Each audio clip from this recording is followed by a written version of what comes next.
Eto na yung ating next tutorial. Need nyo lang ganitong video, magagis kayo ng jacket at yung tumalon kayo ng naka-jacket na. Yung para sinalo nyo yung jacket, nakatalikod kayo.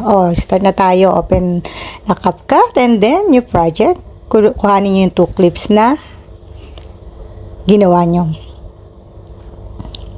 Then timing ito split and delete lang tayo dito. Napakadali lang. So timing natin yung pagbaba ng jacket na hindi sobrang baba. Kasi yung pagtalon ko is mataas na Yan. Tinamad na akong mag-ulit. Okay na rin yan. So yan hanggang dyan. Tapos yung last part niyan, yan naka-highlight. Delete na yan. Maiiwan yung unahan. Tapos itong part na to, parang malinis na to So paghagis, sa timing naman, di ba? So, yun lang. Ganun lang kadali, mga kabebang.